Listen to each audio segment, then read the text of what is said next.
한국의 이것만이 전 세계의 모델이 될 수 있다며 한국을 배우겠다는 상황을 속 시원하게 전달해드립니다. 현재 전 세계 곳곳에서 한국의 이것을 극찬하며 모방까지 하려고 하는데요. 세계적인 음식 전문가인 비 윌슨은 한식은 정크푸드 습격을 피한 건강식 모델이라며 한국인이 식사습관 위기에 처한 현대인의 식사에 전 세계적인 모델이 될 수 있다고 말해 한식이 세간의 주목을 받고 있습니다. 윌슨 작가는 영국 케임브리지 대학에서 박사학위를 받으며 여러 저술을 통해 대중에게도 널리 알려져 있고 현재는 가디언, 윌스트리트 저널에서 음식에 관한 글을 쓰는 전문 칼럼니스트로 활동하며 굉장히 신뢰성 높은 글을 작성하기로 유명한데요. 그녀는 현대인들이 가공식품을 훨씬 많이 섭취하게 되었고 지방과 육류 그리고 설탕 섭취가 늘어났다며 식단과 관련된 만성질환이 생명을 위협하고 있다고 쓰며 한식이 다른 것과 비교해봐도 건강하며 영양의 균형이 잡힌 식단이라는 것을 강조했습니다. 또한 거대 기업에 의한 가공식품과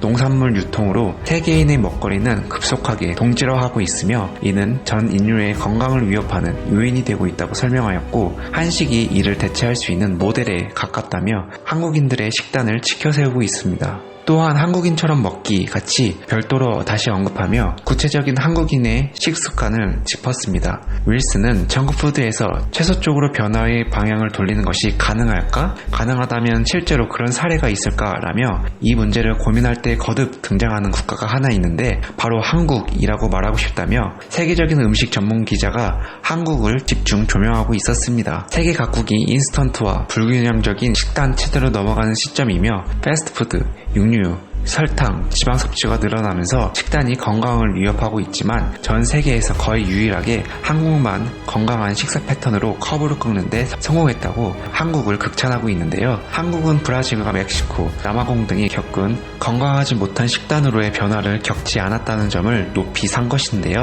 쉽게 말해 서구화로의 글로벌 음식 식민지화에 한국은 종속되지 않고 있다는 것이라는 설명입니다. 또한 어떤 이들은 한국의 경제발전 속도를 생각할 때 한국의 식단 역시 설탕과 지방 그리고 포장식품의 비율이 높아져 비만을 유발하는 식단으로 순식간에 바뀌었을 것이라 쉽게 예상할 수 있지만 한국인들은 다른 나라에 비해 전통 식단을 훨씬 잘 유지하고 있으며 다른 나라보다 훨씬 날씬하다라는 것이 윌슨의 분석입니다. 더불어 윌슨은 한국인의 건강한 식단을 다양한 채소 섭취에서 찾고 있는데요. 한국인은 채소를 단순히 몸에 좋은 것으로만 여기지 않고 맛있는 것으로 여기고 있습니다. 그리고 콩나물과 시금치 같은 300여 종의 채소를 다른 국가에 비해 훨씬 더 다양하게 즐긴다며 한국이 건강한 채식주의 식단에 가장 가깝다고 말했습니다. 최근 들어 한국인의 식단도 서구화 비중이 커지면서 비만, 당뇨, 심장질환 등이 많아지고 있다고 지적하면서 그럼에도 건강에는 좋지만 양이 너무 부족했던 과거의 식단과 양은 넘쳐나지만 건강에는 나쁜 현대 식단 사이에서 한국은 알맞은 지점을 찾을 수 있다는 훌륭한 증거라고 한국을 칭찬하고 있습니다. 이에 윌슨은 한국인의 한국 사랑엔 민간단체와 정부의 역할도 컸다는 점을 얘기해 주는데요. 서구식 식단에 맞서 한국 정부는 전통 요리를 가르치고 홍보하고 한식의 우수성을 꾸준하게 전파해온 것이 건강 전통 식단을 유지하는 데 큰 기여를 했다는 것입니다. 1980년대 전 세계 대부분 아이들은 텔레비전을 켜면 사탕과 과자, 탄산음료와 시리얼 광고에 노출되었지만 한국 아이들은 텔레비전에서 한식의 장점을 홍보하는 정부 캠페인을 보았다며 한국의 한식 사랑의 배경을 되짚었습니다. 이같이 한식에 대한 인식이 긍정적으로 전 세계로 확산되면서 김치가 코로나 예방에 좋다는 이탈리아 연구가 발표된 뒤 김치 수출이 급격하게 늘고 있는 상황인데요. 관계자는 신종 코로나 바이러스 코로나19 사태로 타격을 입은 내수 시장과는 달리 해외로 수출되는 김치 판매량은 크게 늘었습니다. 라면서 한국의 김치를 유럽 시장에서 최근 들어 많이 찾고 있다는 것을 알 수 있습니다. 실제로 김치는 지난달 335톤, 106만 달러어치를 수출했고 미국이나 일본, 싱가포르 등이 주요 수출국으로 지속해서 수출을 하고 있는 상황입니다. 이는 지난해 같은 달 241톤, 85만 달러어치보다 30% 이상 늘어난 규모입니다. 특히 4월에서 6월엔 전년 동기 대비 60%가량 수출 물량이 급증하며 작년 이맘때보다 50% 이상 증가할 것으로 내다보며 한국 고유 음식의 대표격인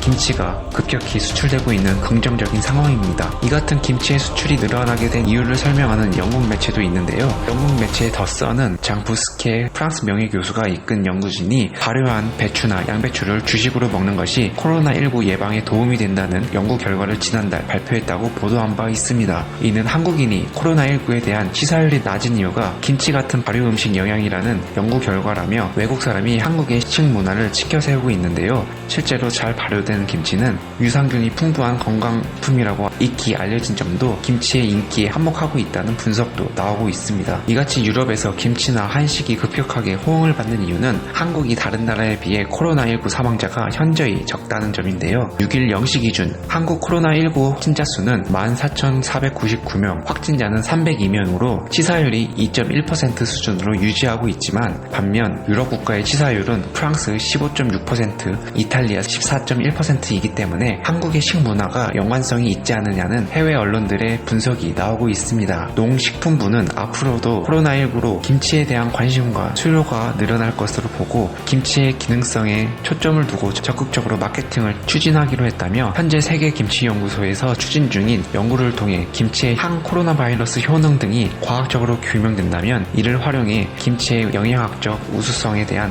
홍보도 강화할 방침이다 라고 밝혔습니다. 그런데 여기서 또 시비 거는 나라가 있는데요. 바로 일본입니다. 일본의 맥도날드 대표 메뉴는 한국 식문화가 전 세계로 퍼져나가자 예전의 키무치 사건과 같이 한국의 갈비를 되도 않는 발음으로 가루비라고 칭하며 가루비 버거를 팔고 있는데요. 이는 한국식 고기구이를 일본화시켜서 일본 음식인 양 팔겠다는 일본의 심산입니다. 이를 뒷받침하는 이유는 다른 영어 발음이나 아시아권의 외국 음식은 그대로 사용했지만 한국의 갈비만은 가루비로 바꿔서 적시하며 우리말 갈비의 일본식 표기인 가루비를 썼다는 점이 따가운 눈초리가 따라붙고 있는 상황입니다. 한 일본인은 가타카나로 표기해 외국의 음식이라는 걸 한눈에 알 수 있다며 한국인이 흥분을 자제해 줄 것을 요청하고 있지만 다른 세계 외국인 네티즌들은 갈비가 아닌 가루비로 쓴 것은 일본 음식화하려는 명백한 의도라고 주장했고 일부 누리꾼들은 한국 음식을 훔치려고 한다며 일본 맥도날드 홈페이지를 찾아 항의의 글을 남기고 있는 상황입니다. 하지만 상황은 한국 쪽으로 흘러가는 듯한데요. 아카데미 영화제의 주인공인 기생충이 한국 요리에 대한 관심을 끌어올리고 있다면서 한인 동포사회와 한국 음식에 관한 관심이 커지고 있는 상황입니다. 해당 해외신문은 쌀밥과 김치, 반찬류 등을 한국인들이 식탁에서 빠질 수 없는 음식으로 꼽으면서 고추장, 깻잎, 전통 식자재,